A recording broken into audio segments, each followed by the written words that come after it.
The whole base held its breath the second Rex broke formation. He was halfway down the honor path when he stopped, turned his grey-flecked head toward the left line, and pulled straight toward a man standing in old dress blues at the end of it.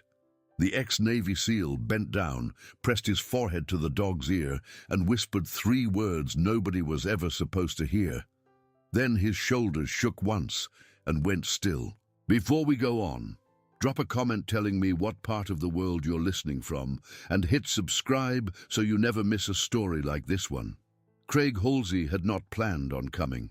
That was the truth he carried up the highway from Asheville, North Carolina, in the dark hours before dawn. And it was the truth he still carried when he pulled into the visitor lot at Fort Bragg, with the November sky the color of an old nickel. He had told himself for a week that it would be easier not to be there. He had told himself that a man could honor a dog from a distance, that the memory of Rex was already so pressed into the walls of his ribcage that adding one more image, one more sound, would be a kind of injury he could not afford. He had rehearsed the excuses, chosen the one about a busted radiator on his truck, even said it out loud in the kitchen mirror so it would sound the way real excuses sound, tired and a little embarrassed, the way honest men lie. Then his sister Tara had walked past him in the hallway of the little 2-bedroom he rented on the north side of town, and without stopping, without even looking at him, she had said, quietly, "You'll never forgive yourself." That was all. She had not raised her voice. She had not turned around. She had walked out to the porch to feed the stray tabby that had taken up on their steps, and she had left the sentence hanging in the air behind her, like a coat someone forgot to take with them. Craig had stood in that hallway for a long time. Then he had gone into his closet, pulled down the garment bag he had not opened in 3 years, and taken out the dress blues. He had pressed them that night until every crease was sharp enough to cut paper. He had polished the shoes with the same slow, careful circles his grandfather had taught him when he was 10 years old. He had not slept. The ceremony began at 0800. The base's kennel master, a wide-shouldered master sergeant named Doug Whitaker, stood at the podium with a folder in his hand and a face like a man who had done this many times and had not yet found a way to make it easier. "Rex," he read into the crisp air, "Belgian Malinois, 11 years old, service number K9’78, 2 combat deployments, 600 days in the field, 1 service commendation for meritorious conduct at Kandahar, Afghanistan.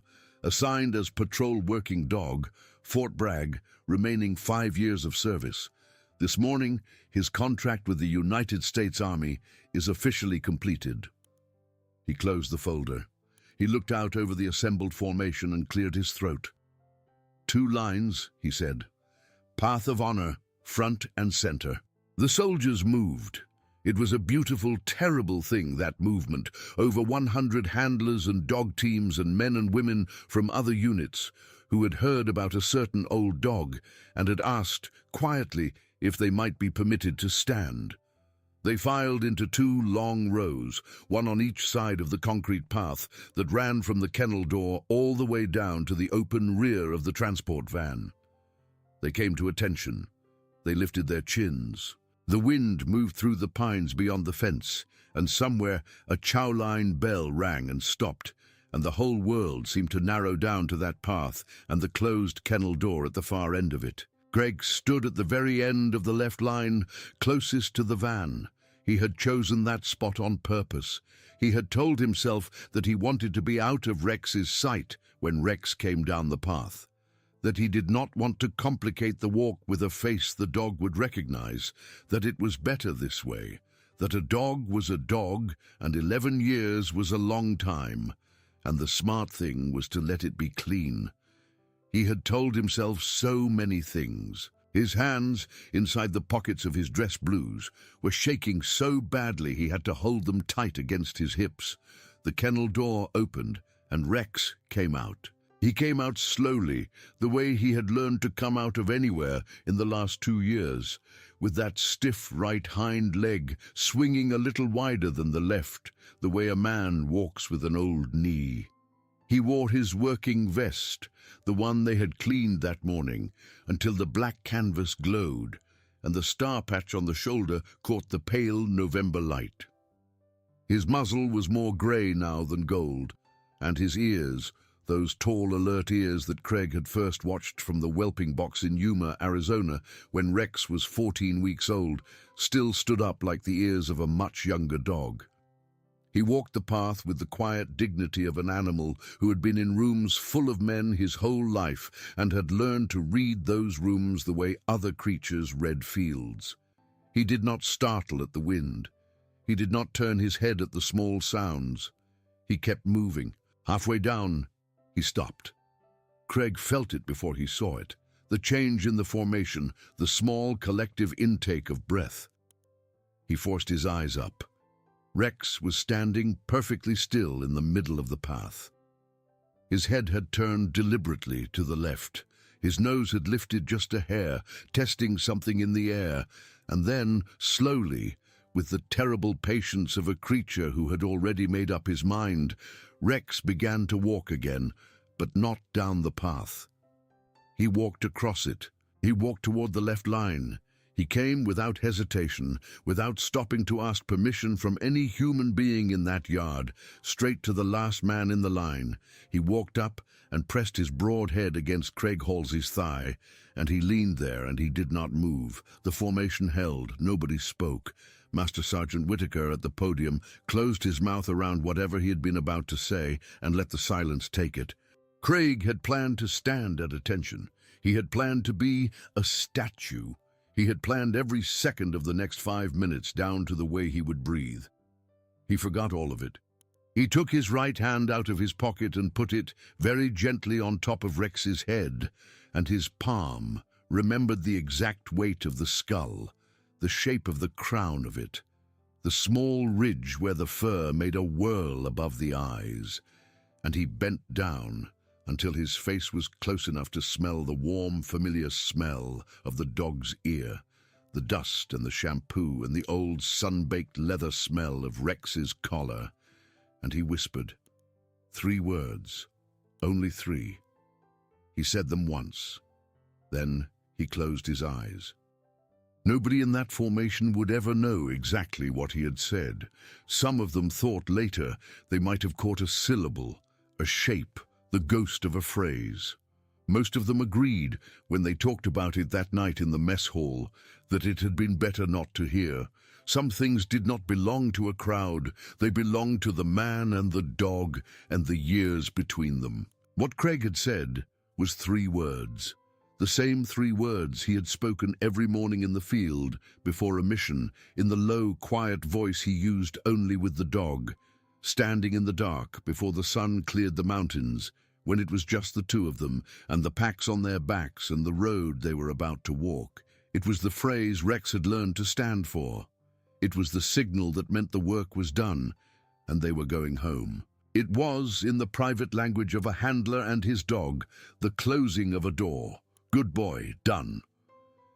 He stayed bent down a long time, long enough that people began to look at their boots, long enough that Whitaker stepped down from the podium and stood off to one side with his hands folded in front of him, waiting. When Craig finally straightened up, he did it slowly, the way a much older man rises out of a low chair, and he put his hand back on the dog's head, and he began to walk. And Rex, with his stiff right leg and his high, tall ears, walked beside him the rest of the way down the line. They walked together. They walked past every soldier standing at attention. They walked past the fresh recruits and the seasoned handlers and the young lieutenants who had never met either of them before and who were now, some of them, quietly wiping at their faces with the backs of their hands. They walked all the way to the transport van, and there, at the open rear door, Craig knelt down one more time and put his forehead against the crown of Rex's head, and Rex, for the first time in the whole ceremony, closed his eyes. Craig had not known. That was the piece he only learned afterward, standing in the office off the kennel with Whitaker and a bureaucrat from the transitional program, holding a manila folder in hands that would not stop shaking. He had not known that Doug Whitaker, 1 week before the ceremony, had personally driven the adoption request through 3 levels of approval at the base command office, that he had called in a favor from a colonel he had served under in 2008, that the paperwork had cleared the afternoon before. He had not known that Whitaker had held onto that news on purpose. "Wanted to tell you in person," the big master sergeant said, looking down at his own boots. "Didn't feel right doing it over a phone. Figured you'd already done enough hard things this year." He paused, cleared his throat. "He's yours, if you'll take him." Craig had opened his mouth to speak. Nothing came out. He had nodded twice, sharp, like a soldier taking an order. Then he had gone outside into the parking lot, sat down on the running board of his truck with his elbows on his knees, and cried for the first time in 9 years. It was not a soft crying. It was the kind of crying a man does when a lock inside him finally breaks. And when it was over, when he had wiped his face with the sleeve of his dress blues and pressed the heels of his hands into his eyes until the world came back, he stood up, walked into the kennel one more time, and asked, very quietly, if he could sit with the dog until it was time to go. He had not always been the kind of man who cried in parking lots. There was a picture of him, at 19 years old, tacked to the wall of his mother's kitchen in the little house on Chestnut Street, taken the day he shipped out for basic. In that picture, he stood on the front lawn with his chin lifted and his eyes squinting against the sun, and he had the grin of a boy who thought the world was a straight line, and he was walking the sure part of it. His father had taken that picture. His father had been a paper mill foreman and a Sunday school teacher and a man who did not miss a single one of Craig's high school baseball games. Not one, not even the away game in Franklin, where the bus broke down and half the parents gave up. His father had died of a stroke 2 months after Craig completed Bud's training. Craig had come home for the funeral in his crisp new uniform and stood at the graveside and held his mother's hand, and had not cried then either, because there was still a boy in him then who believed that a man did not cry, and he had not yet learned what happens to a man who tries to keep that belief his whole life. By the time Rex came to him, he was 26. It was Yuma in July, and the training kennel sat baking on a stretch of desert flat that seemed to hum with heat all the way to the horizon. The whelping instructor, a small, tough woman named Master Sergeant Ana Delgado, brought the pup out on a lead thinner than a shoelace and said, "This one's yours, don't screw it up." Then she had walked away. The pup had been almost 14 weeks old, all ears and paws and eyes so dark they looked black in the sun, and he had sat down at Craig's boots and looked up at him with an expression Craig had never quite been able to describe to anyone since. It was not the trusting worship of a puppy. It was more like a small, quiet appraisal, like the dog was reading him, like the dog had already decided and was only waiting for Craig to catch up. Craig had knelt down in the dust and put out his hand and said softly, "Hello, buddy." And Rex had walked forward, put his warm, broad head into that hand, and leaned. Just like he would lean 11 years later in a parade formation at Fort Bragg. It was the same lean. It had never changed. They had trained together for 11 months. Explosives detection, patrol work, protection, tracking, obedience through fire and gunshot, and the whole battery of chaos a working dog is asked to walk through as if none of it mattered. Rex learned faster than any dog Delgado had put through her program in 20 years. She told Craig so, one evening on the training pad, watching Rex sit rock still while another handler fired blanks not 10 feet from his shoulder. "He's not learning," she said. "He's remembering, like it was already in him and you're just showing him where the drawer is." Craig had laughed, but he had never forgotten the phrase.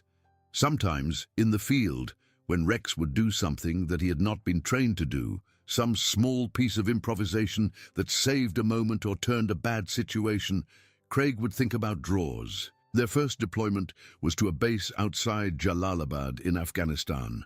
It was a hard tour, the kind that a young man does not talk about later, and Craig came back thinner and quieter than he had left. He and Rex worked patrols and clearances, and one long, terrible week outside a village whose name Craig would never say out loud again. Rex had done his job. He had done more than his job.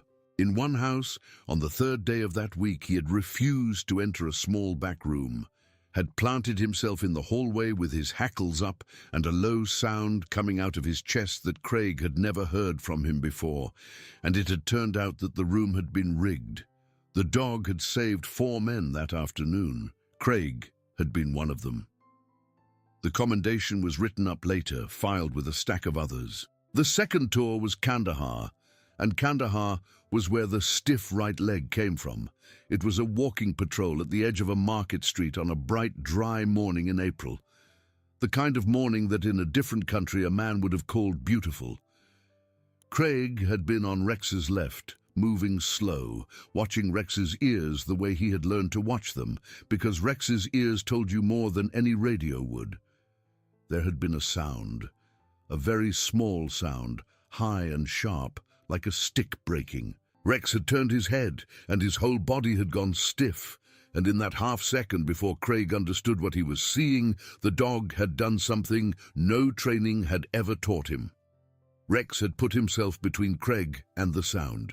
He had stepped deliberately into the space between the man and whatever was coming, and the small metal fragment that came a moment later, the piece of shrapnel from an improvised device that had been tripped by another patrol 30 yards further up the street, had caught Rex in the right hind flank instead of catching Craig in the chest. Rex had gone down without a sound. Craig had gone down beside him. What Craig remembered of the next hour was jagged and slippery, the way memories are when a man's blood is loud in his own ears. He remembered a corpsman named Vega, whose hands were very steady. He remembered the medevac helicopter's blades chopping at the sky. He remembered Rex's dark eye, wide and calm, watching him from the deck of the helicopter as Craig pressed his palm against the dressing on the dog's flank and said, over and over, in a voice he did not recognize as his own, "Stay with me, buddy. Stay with me. Stay." Rex had stayed. He had been medevaced back to the base veterinary hospital, then flown home to a specialized surgical unit at Lackland Air Force Base in Texas, where a team of veterinary surgeons had worked on his leg for 6 hours and had, against significant odds, saved it. He would never run the way he had run before, they told Craig later on a phone call from Kandahar, but he would walk. He would work, in reduced capacity if he wanted to, and most importantly, he would live. Craig had 3 months left on his contract. He finished them. He came home in September, drove up to Fort Bragg to see Rex before Rex was reassigned to stateside patrol duty, sat on the concrete floor of the visiting kennel, and held the dog's face in both of his hands for a full quiet hour, without saying anything at all. And then he had driven the 2 hours south down Interstate 40 to Asheville, and had rented the little 2-bedroom house near his sister, and had begun the long, slow, silent work of trying to become a person again. Tara had noticed it first. She had noticed it the way sisters notice things, out of the corner of her eye, over the top of a coffee cup, in the small, quiet moments when Craig thought nobody was looking. She had noticed that he had stopped answering the phone. She had noticed that he had stopped playing the guitar he used to play on the front porch when they were kids. She had noticed that he had a way now of coming to a full stop in the middle of a room, as if he had walked into a room and forgotten why. But she knew he had not forgotten why. She knew he was hearing something she could not hear. She did not push him. She was a school nurse at the elementary school across town, and she had a nurse's understanding of the difference between a wound you could see and a wound you could not. She showed up on Sundays with a casserole. She stocked his fridge. She talked about nothing in particular, and she waited. 3 years passed like that. Craig worked. He took a job at a hardware store on Merriman Avenue, then a better one at a small custom carpentry shop out in Weaverville. He was good with his hands. He was quiet with customers, but honest, and word got around. and the shop's owner, an old Vietnam veteran named Roy Beckett, who had 2 glass eyes and a laugh like a hinge that needed oil, gave Craig steady work and did not ask him one single question about the war. Roy had known better. Roy had been to a war too. It was Roy, in a way, who had put Craig in the truck the morning of the ceremony, because it was Roy, sitting on the workbench a week earlier, chewing a toothpick and staring at nothing in particular, who had said, without preamble, "You should go, son. You go on down there. A dog like that, you go on down there, and you stand where he can see you." Craig had said he did not know. Roy had spit the toothpick into the sawdust and said, "You know." And that had been the end of the conversation. Now the ceremony was over. Now Rex was in the crate in the back of Craig's truck, riding home the way he had always ridden, head up, ears forward, watching the road ahead.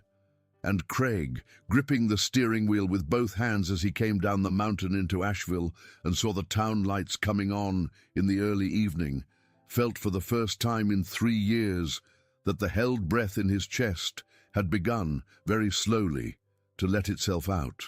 Tara was on the porch when they pulled in. She had made a bed of 2 folded blankets in the corner of the living room, and she had bought a bowl of stainless steel with a rubber ring on the bottom so it would not slide. And she had thought about a toy, but had not been able to decide which one, and had left it. When Craig opened the crate in the back of the truck and Rex stepped down carefully onto the driveway, Tara covered her mouth with both hands. She had not seen him in almost 8 years, not since he had come through the base, viewing on her one visit to Craig at Fort Bragg. He walked over to her. He sniffed the toes of her sneakers. And then, in a way Tara would remember all her life, he sat down at her feet and looked up at her with his calm, dark eyes, as if to say, "Thank you for taking care of my person." Tara sat down on the porch step and put her arms around the neck of a dog who had once had shrapnel taken out of his hip, and she cried into his fur, and Rex did not move. The first weeks were quiet.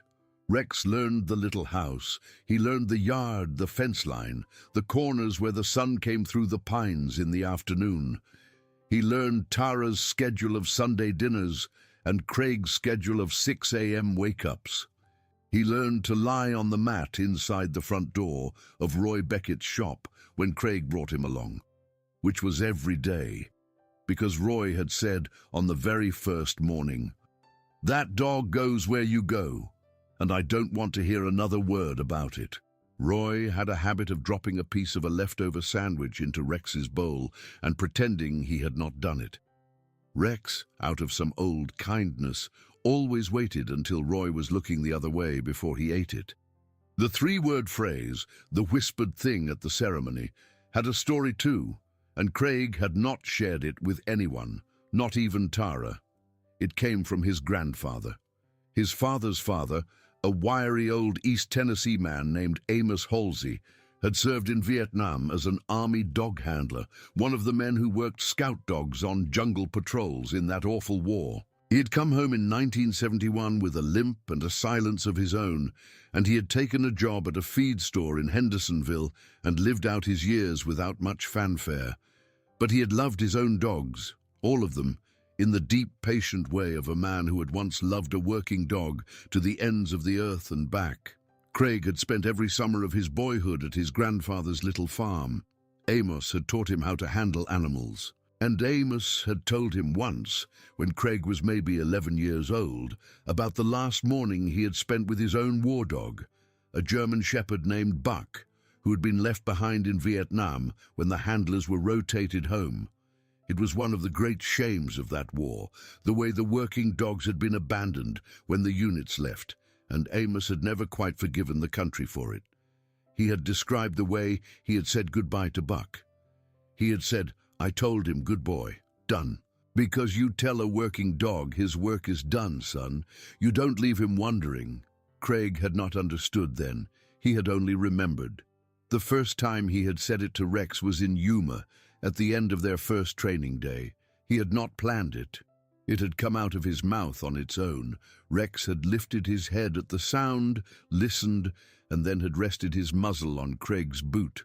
From that day forward, it had been the closing signal between them. It was said at the end of every field day, at the end of every mission, at the end of every long working week, when the packs came off and the vests came off, and the day was truly over. And on the concrete of that parade path at Fort Bragg, Craig had said it one more time, and Rex had understood, in the way Rex had always understood, that his handler was telling him that the last work was finished. But there was one thing about that morning at Fort Bragg that Craig had not seen.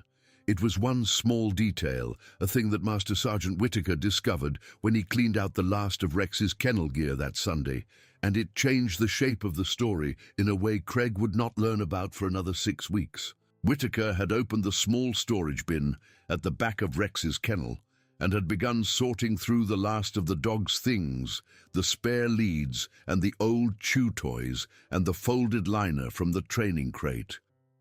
And at the bottom of the bin, wrapped in a piece of a green wool blanket, he had found a small tin can, the kind that once held butter cookies at Christmas time. He had opened it. Inside, wrapped in a plain white handkerchief, was a folded piece of paper the color of old tea, a small metal fragment about the size of a dime, and a letter. The metal fragment was a piece of shrapnel. The letter was addressed to a young corporal named James Halsey at an address in Chattanooga, Tennessee, and it was postmarked April of 1969. Whitaker had frowned at it for a long time. Then he had turned the letter over and read the signature at the bottom, and he had sat down very slowly on the edge of the kennel bench and had put his hand over his mouth. The letter was from Amos Halsey. It was, Whitaker realized with the slow rising heat of a man understanding a thing he had not expected to understand, a letter that Amos had written on a mail call somewhere in Vietnam and had never sent, because his brother James, to whom it was addressed, had died in a training accident in Georgia the same week it was written. Amos had come home with the unsent letter in his footlocker. He had kept it, folded in a butter cookie tin at the back of his sock drawer at the little farm in Hendersonville, alongside a piece of shrapnel he had taken out of the shoulder of his dog Buck in a field hospital outside Da Nang 3 weeks before that dog was left behind. The tin and the letter and the shrapnel had gone from Amos's sock drawer to a shoebox in Craig's mother's closet after Amos died in 1998. From that shoebox, on the day Craig had left home for Bud's training, Craig had taken them, along with a small photograph of his grandfather, and he had put them in his own footlocker. And when Rex had been hit at Kandahar, Craig had done a thing that he had told no one, that he had barely admitted to himself. He had gone to the base veterinary hospital in the middle of the night, after Rex was stable, and he had opened his footlocker, and he had taken out the butter cookie tin, and he had tucked it into the pocket of Rex's kennel vest, the interior pocket where handlers sometimes carry small items of comfort. It was a superstition.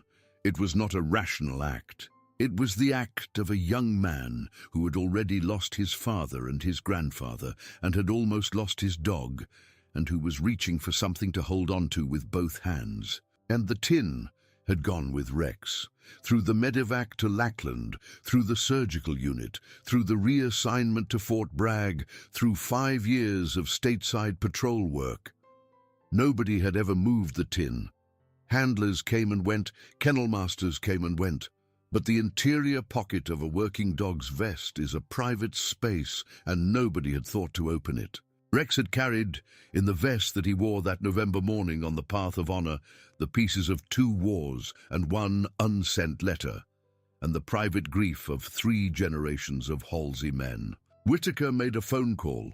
Craig came back down to Fort Bragg on a Saturday, 6 weeks later, and he sat in Whitaker's small office, and he opened the tin, and he read the letter for the first time in his own life. He had not known it existed.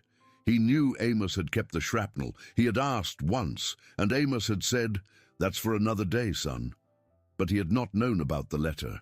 He unfolded the paper with hands that shook only a little. He read what his grandfather had written to his great-uncle in the spring of a year Craig had never seen. It was a short letter. It was mostly about the dog. Amos had written about Buck, about a night patrol where Buck had refused to enter a certain tree line and had probably saved the whole squad, about the way it felt to trust a creature that could not tell you what it knew. He had written, near the end, "You tell a working dog his work is done, Jimmy. You don't leave him wondering." That's the only piece of this I'm sure of.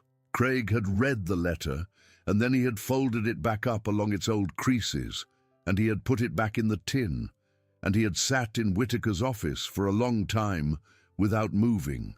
Then he had said, in a voice that was steady, "Thank you, Sergeant." And he had driven home to Asheville with the tin on the passenger seat beside him and Rex asleep in the crate in the back, and the December afternoon light coming in low through the mountains. That, Craig thought, should have been the end of the story. A dog comes home. A man learns what his grandfather never got to say. The circle closes, but life is not a straight line, and the circle, as it turned out, had another curve in it. The trouble started in January. It started with a woman named Marla Kreitzer, who moved into the house at the end of Craig's little dead-end street after her divorce, and who put up, within her first week, a large hand-painted sign in her front yard that read, in blocky red letters, "No dogs on this lane." Marla was in her early 50s, thin and sharp-shouldered, with a permanent line between her eyebrows and a voice that could carry to the next block. She had a habit of standing at her front window in the mornings, arms crossed, watching Craig walk Rex on the sidewalk in front of her house. On the third morning of her occupation of that porch, she came down her front steps in her bathrobe and told Craig, in a voice loud enough to reach the mailboxes, that she did not want that animal on her lawn, and that if she saw it lift its leg on her hydrangeas, she would call the police. Craig had said quietly that Rex would not touch her lawn, and he had turned and walked home, and Rex, who had been trained to detect ambushes and clear buildings and hold his position through gunfire, had walked beside him without so much as a glance at the woman on the porch. But the incident got under Craig's skin. It got under Tara's skin worse. Tara went down to see her the next Saturday, brought her a plate of cookies as a peace offering, and came home an hour later white with anger. "She's a piece of work," Tara said, sitting down at Craig's kitchen table. "She said her ex-husband was Army, and Army men are all the same, and she doesn't want any of that around her." She paused. "She looked at your porch. She looked at your porch when she said it." Craig had shrugged. He had said, "People are people, Tar." But it stung. It stung in a place that had already been stinging for other reasons, in the small, deep place where a man's dignity lives, and he found himself lying awake that night thinking about the sign at the end of the lane, and about the way Marla Kreitzer's mouth had shaped the word Army. He might have let it slide. He was a man used to letting things slide. But 2 weeks later, on a bitter Tuesday afternoon in the middle of the coldest snap Asheville had seen in 5 years, everything changed. The child's name was Ellis Whitcomb. He was 7 years old, small for his age, and he lived with his mother in the little brick house 2 doors down from Marla Kreitzer. His mother, Denise, worked a double shift at the county hospital that Tuesday, and Ellis had gotten off the school bus at his usual stop at the head of the lane, and instead of going straight home, Ellis had done what Ellis often did, which was to wander into the strip of woods behind the neighborhood to look for the creek. Ellis was a quiet, dreamy boy. He liked stones and beetles and the shape of dead leaves. He was also, on that particular Tuesday, wearing a thin cotton jacket over a school uniform polo shirt, and by 4 in the afternoon, a north wind had started to come down the ridge, and the temperature was falling by the minute.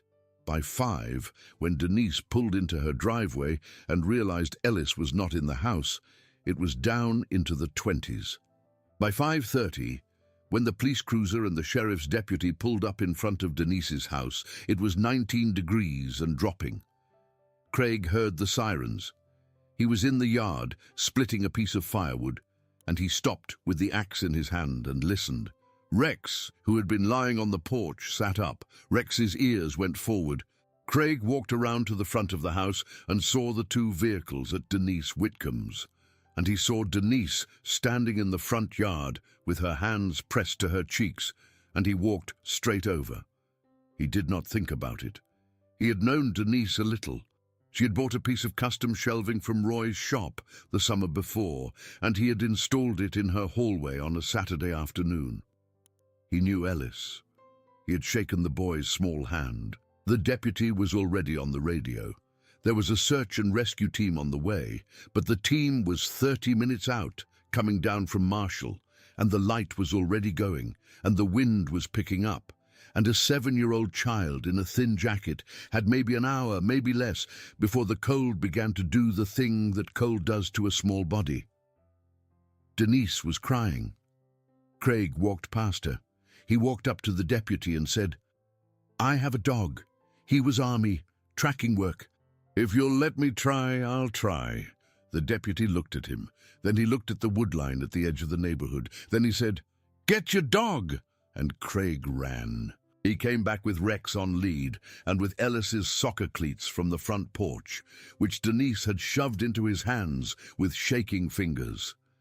He knelt down in front of Rex on the sidewalk, and he presented the cleats. Rex smelled them for a long, slow moment, methodical, careful, the way he had smelled 1,000 training scents in the desert, and then he lifted his head, and he looked at Craig, and Craig said, in the voice he had used 100 times in another country a lifetime ago, "Find him, buddy, find!" And Rex began to work. He went straight to the woods. He went in with his nose low and his stiff right leg swinging wide, moving faster than he had moved in 5 years, because a working dog on scent is a different animal than a working dog at rest. And Rex, at 11 years old, with 2 combat deployments in his history, remembered exactly what he had been made for. Craig followed. The deputy followed Craig. 2 other neighbors, having come out of their houses at the sight of the cruisers, followed the deputy. And behind them all, standing on her front porch with her arms crossed and a strange, still expression on her face, Marla Kreitzer watched them go. They found Ellis 40 minutes later, half a mile in, curled up under the leaning trunk of a fallen hemlock where he had crawled to get out of the wind. He was still conscious. He was very cold. He was crying quietly, and he had lost one of his shoes, and his lips were the color of a bruise. Rex reached him first. Rex lay down in the leaves beside the boy and pressed his warm body along the length of the boy's small back, and he stayed there motionless until Craig came crashing through the brush a minute behind him. Craig scooped Ellis up. The deputy stripped off his own jacket and wrapped the boy in it. And they carried Ellis Whitcomb out of the woods, with Rex walking alongside them close, his shoulder brushing Craig's leg every few steps, and by the time they got back to the neighborhood, the ambulance was there, and the paramedics were there, and Denise was on her knees in the driveway with her son in her arms, and she was making a sound that was not crying and not laughing, but something older than either. The story made the local paper the next morning. It made the Asheville Evening News that night. By Thursday, it had been picked up by a station in Charlotte, and by Friday, it had spread, in the way small good stories sometimes spread, all the way onto a national program that ran a segment about it during their evening broadcast. There was a photograph of Rex, taken by a neighbor with a cell phone, standing on the sidewalk in front of Denise Whitcomb's house with his gray muzzle and his high alert ears and his working vest. And beside him, a little out of focus, Craig, holding the lead loosely in one hand and not quite looking at the camera. The photograph traveled. Cards began to arrive at Craig's little 2-bedroom house from all over the country. A retired K9 handler in Oregon sent a hand-knitted throw for Rex's bed. A grade school class in Vermont sent a stack of drawings. A small envelope arrived from a woman in Iowa whose late husband had been a scout dog handler in Vietnam, containing a photograph of her husband and his dog from 1968, and a note that said only, "Thank you for reminding people." Craig read every card. He read every letter. He was undone by it. In the quiet way a man is undone when the world reaches back to him at a moment when he had stopped expecting it to. Tara watched him read them. Tara made coffee for him. Tara sat across the table from him one Sunday morning in early February and said, without looking up from her own mug, "Craig, I need to tell you something." And Craig, feeling something shift in the room, put down the card he had been reading and gave her his full attention. Tara had been writing him letters, every day, for 3 years. Since the day he had come home from Fort Bragg with the duffel bag and the held-breath silence, she had been writing him a letter every night in a small, hard-bound notebook on her nightstand. She had never given him a single one. She had not been able to bring herself to. "I didn't want to add to it," she said, turning her mug in slow circles on the tabletop. "I didn't want you to feel like you had to answer. I just needed to say the things, so I said them to the notebook." She looked up at him then. Her eyes were wet, but she was not crying. "I brought the notebook. It's in my bag. I don't know if you want it, but I brought it." Craig had not been able to speak for a long time. When he could, he said only, "Tar," and she had nodded, as if he had said all of it. She had gotten up. She had gone to her bag and taken out a small, worn, hard-bound notebook with a green cover, and she had put it on the table between them, and she had sat back down, and neither of them had touched it for the rest of the morning. But it was there. It was there on the table, and later, when Tara had gone home, Craig had taken the notebook into the living room and had sat on the floor beside Rex's bed with the notebook open on his lap, and he had begun, slowly, to read. His sister had loved him, hard, every day for 3 years, in secret on paper. He had not known. It shook him more, somehow, than any of the letters from strangers had shaken him, because his sister had been in the same town the whole time. His sister had brought him casseroles and stocked his fridge and asked him about the weather. She had been carrying an unread notebook full of her own held breath. And Rex, lying beside him with his head on his stiff right hip, had watched him read with those calm, dark eyes and had said nothing because Rex had already known. But the story with Marla Kreitzer was not over. This is what Craig thought in early February, watching the sign at the end of the lane come down one morning without a word. He assumed she had taken it down out of embarrassment. He assumed the search for Ellis had shamed her. He was wrong. He learned that he was wrong on a cold Wednesday afternoon in the middle of the month when Marla Kreitzer walked up his front walk in a heavy coat and stood on his porch and rang his doorbell. Craig answered. He was surprised. She was not looking at him. She was looking at the porch boards. She said without any preamble, "I need to talk to you, if you'll let me." Craig held the door open. She came inside. Rex, who had been asleep on his bed by the fireplace, sat up. Marla looked at the dog for a long moment. Then she sat down on the edge of the couch and she began to talk. She had an ex-husband. That much was true. What she had not said, when she had first moved in, when she had put up the sign, when she had come down her steps in her bathrobe and told Craig she did not want his kind on her lane, was that she also had a son. His name was Nathan. He had been in the Marines. He had been killed in an operational accident in 2011, not in combat, in a training exercise off the coast of Virginia, in a helicopter that had gone into the ocean at night. He had been 23 years old. He had been her only child, and she had spent 12 years, she said, sitting at her kitchen table in 3 different houses in 3 different states, trying to figure out how to be a person again, and she had never quite managed it. She had drunk too much for a while. She had gone to a grief group and left after the second meeting because she could not stand to hear anyone else talk. She had divorced her husband because he wanted to remember Nathan, and she wanted to not remember him, ever, and neither of them had been able to bear the other's version of grief. She had moved to Asheville because someone had told her the mountains were quiet. And she had put up the sign because on her first walk down the lane, on her first morning in her new house, she had seen Craig walking Rex, and she had seen the way Craig walked, and she had known, in the way a mother knows, that the man on the sidewalk had also once been the man in the photograph on her son's dresser, and she had hated him for it, for being alive, for coming home, for having a dog that had also come home, and she had gone into her house and painted the sign that afternoon. She said all of this looking at her hands. When she was done, she looked up. Her eyes were red, but she was not crying. She said, "I saw you carry that boy out of the woods. I saw your dog. I have not slept a full night since. I owe you an apology. I owe your dog an apology. I don't know how to do either one exactly, but I wanted to come and say it." Craig had listened to her without moving. When she stopped talking, he did not answer for a long moment. Then he stood up. He walked into the kitchen. He came back out with 2 mugs of coffee. He set one down in front of her. He sat down in the chair across from her, and he said quietly, "Tell me about your son." Marla Kreitzer looked at him. Something in her face broke and reset, and she began to talk. She talked about Nathan for almost 2 hours.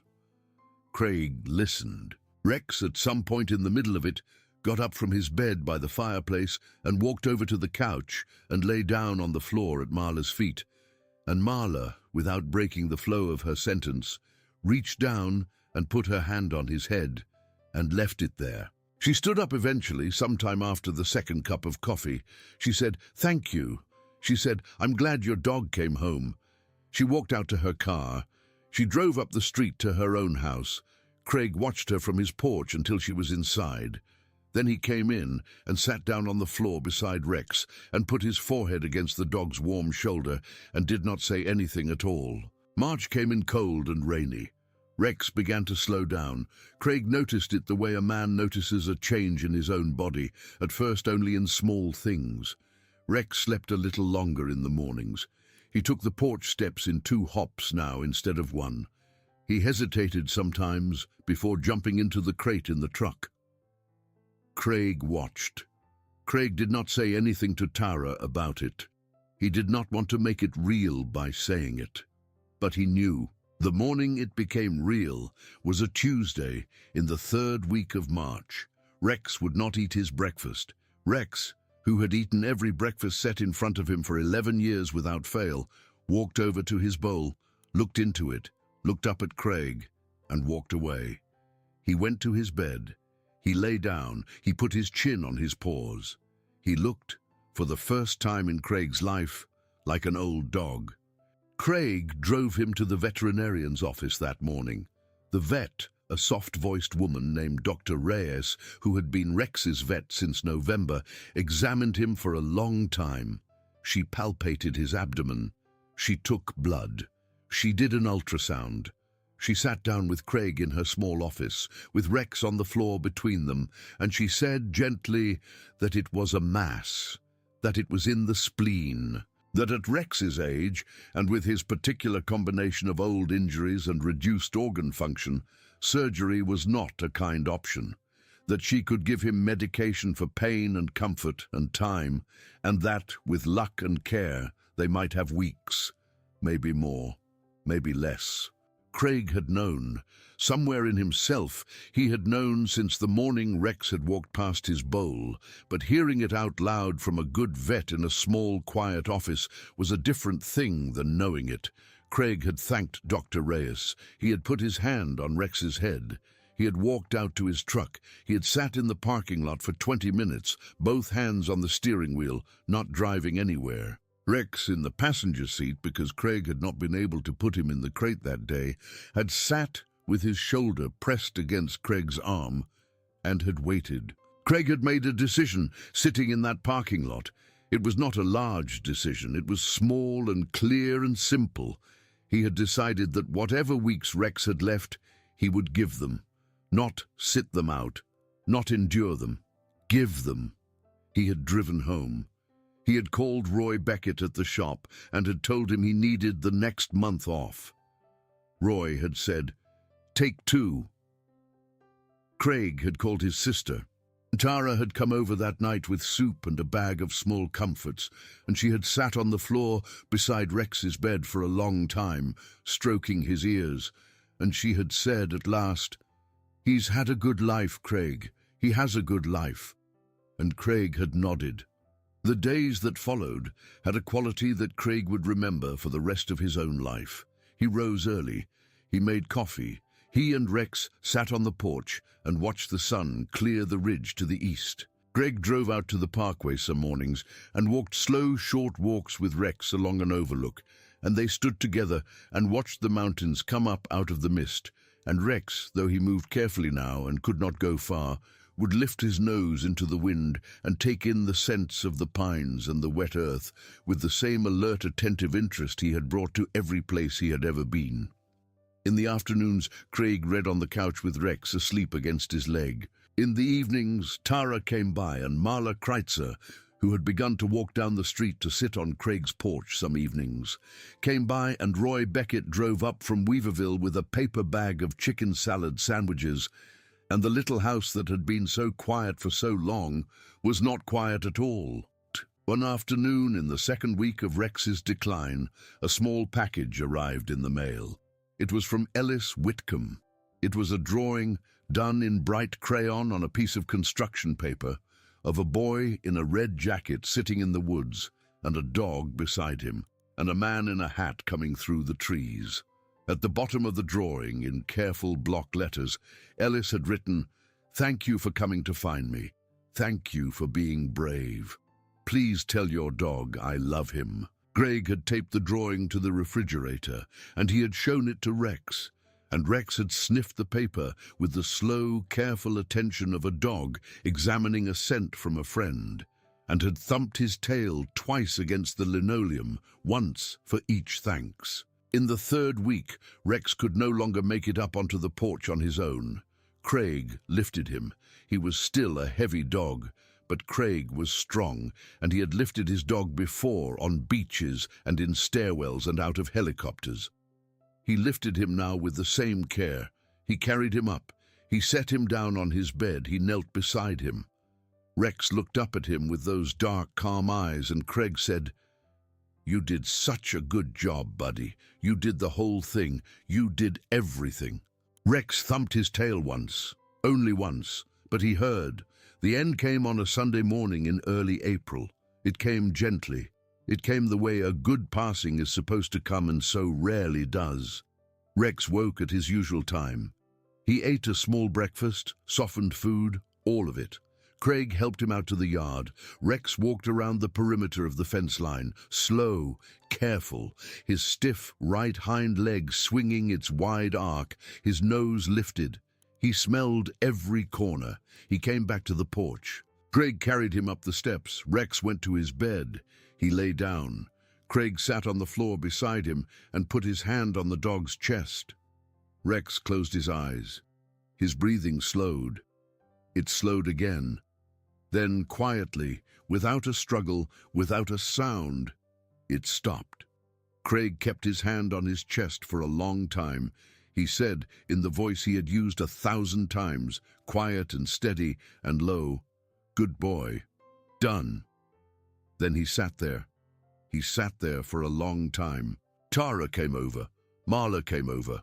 Dr. Reyes drove out on a Sunday morning without being asked and stayed for an hour and then drove home again. In the afternoon, Craig and Roy Beckett wrapped Rex in the green wool blanket that had once wrapped the butter cookie tin, and they laid him in a cedar box that Roy had built the week before in his shop without telling Craig, so it would be ready. They buried him in the corner of the yard under the biggest of the pines, and Craig planted on top of the place a small mountain laurel that Tara had bought at the nursery on Merriman. The town heard. Cards came again, some from the same people who had written before, and some from new people, from all over the country, from a small cluster of retired handlers who had somehow found the address, from Ellis Whitcomb, from Denise, from a woman in Iowa whose late husband had been a scout dog handler in Vietnam, and who had already sent one letter and now sent a second. Marla Kreitzer, One evening, about a week after the burial, walked down the lane and up onto Craig's porch and put into his hands a small envelope. Inside was a check, made out to a non-profit organization Craig had never heard of, a group that helped retired military working dogs come home to their handlers. It was a large check. It was made out in Nathan Kreitz's memory, and it was made out in Rex's memory, and beneath the two names Marla had written in her small, careful hand, and in honor of every dog who came home and every dog who did not. Craig had held the envelope in both hands. He had said, "Marla." She had said, "You gave me back my son for one afternoon. This is the least of it." And she had walked back down the lane, and Craig had gone inside and sat down at his kitchen table and looked at the check, and had, for the second time in 6 months, cried without holding it back. A month later, in the middle of May, Doug Whitaker called from Fort Bragg.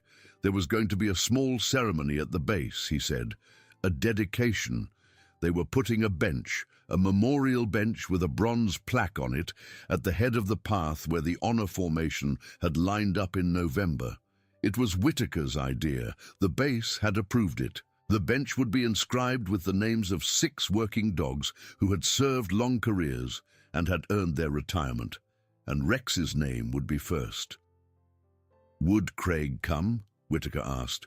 Would Craig, if he was willing, say a few words? Craig said yes. The ceremony was on a warm, bright morning in June.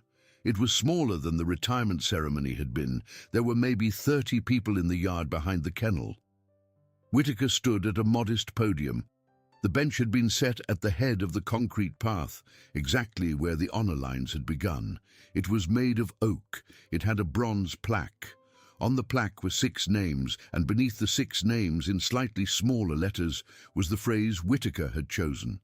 They were good. They were done. They came home. Craig walked to the podium. He was wearing his dress blues again, and again he had pressed them himself the night before, but this time his hands had not shaken. He held a piece of paper. He had written 3 paragraphs on it.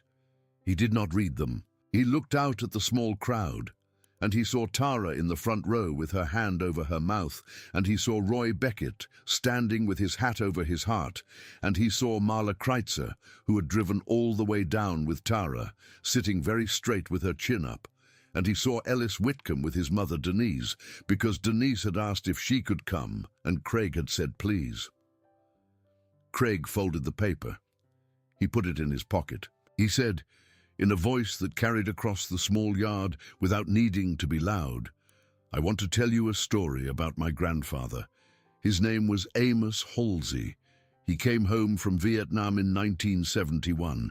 He had a dog over there named Buck, and Buck did not come home because in that war they did not bring the dogs home. My grandfather never quite forgave the country for that, and I don't think he ever quite forgave himself either, though he had no fault in it. On the last morning of his last patrol with Buck, my grandfather said 3 words to that dog. He said, 'Good boy, done.' He told me about it once when I was 11. He told me, 'You tell a working dog his work is finished. You don't leave him wandering.' That's what he said. I have never forgotten it." Craig paused. He looked down at his hands. He looked up again. "When I got my dog in Yuma, Arizona, in the summer of 2012, I said those 3 words to him at the end of our first training day. I don't know why I said it. It just came out. And Rex, who was 14 weeks old, and who had already, for reasons I will never understand, decided that I was his person, put his nose down on my boot when he heard it. And from that day forward, those 3 words were how we ended every day of work we ever did together. Every day, every mission, every field exercise, every long deployment, every quiet Wednesday afternoon back home in Asheville, when I would come in from the yard and hang up the lead and say them one more time, 'Good boy, done.' It was how we told each other that the day was safe, that the work was over, that we could rest." He stopped. The yard was very quiet. He looked out at the concrete path stretching down to where the transport van had once waited, and he saw, In his mind, a Belgian Malinois with a stiff right leg and high-alert ears, moving carefully down the middle of that path with his eyes reading the formation. He looked at Whittaker. He looked at the bench. My grandfather did not get to say those words to Buck the way he wanted to, but he wrote them down. He wrote them in a letter that was never sent because the man he was writing to died before the letter could travel. My grandfather kept that letter his whole life. When he died, it came to me. I did not know it. I never opened it. But I put it in the pocket of my dog's working vest in Kandahar on the night after Rex was hit, because I was 27 years old and I did not know what else to do with the pieces of the men I had loved and lost. And Rex was the only creature in the world who would still let me hold on to him. Craig's voice broke just slightly on the word hold. He did not stop. Rex carried that letter for 5 years. Rex carried the piece of shrapnel my grandfather took out of his own dog's shoulder for 5 years. Rex walked down that path on the morning of his retirement carrying all of it. And none of us knew. When he stopped in the middle of the formation and came to me, I thought I was the one telling him something. I thought I was the one closing the door. I did not understand then that Rex was the one carrying my grandfather across 70 years and putting him down at my feet and giving me back the piece of my family I had never known I was missing. Craig looked at the bench. He looked at the 6 names. He said softly, "Good boy. Done." He stepped back from the podium. He walked alone down the length of the concrete path to the place where the van had once stood, and he stood there for a long moment with his hands folded in front of him. Then he turned and walked back. Whittaker met him halfway. The 2 men embraced. It was not a long embrace. It was the kind of embrace 2 soldiers give each other when the words have all been said, and the only thing left is the fact of the other man's shoulder under your hand. After the ceremony, Craig walked with his sister and his old boss and Marla and Denise and Ellis to the parking lot. He shook hands. He thanked people. He got into his truck. He drove home to Asheville with Tara in the passenger seat, and they talked, quietly, most of the way, about their father and about Amos and about Nathan Kreitzer and about a boy named Ellis Whitcomb who wanted to be a veterinarian when he grew up. It was a good drive. It was one of the good drives. He returned to work at Roy's shop the following Monday. He built cabinets. He built shelves. He did not put another dog on the porch. It was too soon. He knew it would always be too soon, in a way. And he also knew that eventually there would be another dog, because that was how it worked. And that was how it should work, and Rex would not have wanted him to leave a good bed empty for too many years. But it was not yet. It was still the season of the mountain laurel by the pine tree. In the fall of that year, on the first cold night of October, Craig sat on his porch alone with a cup of coffee and watched the leaves come down on the little dead-end street. The mountain laurel was doing well. Its leaves were dark and glossy in the streetlight. He thought about his father. He thought about his grandfather. He thought about a dog he had raised from a 14-week pup in a desert in Arizona and had said goodbye to on a spring morning under a pine tree in North Carolina. He thought about a boy in a thin cotton jacket in a strip of woods behind a neighborhood. He thought about a woman named Marla Kreitzer who had come down the street the week before with a plate of ginger cookies. He thought about a green, hardbound notebook full of a sister's love that had, one letter at a time, finally been read.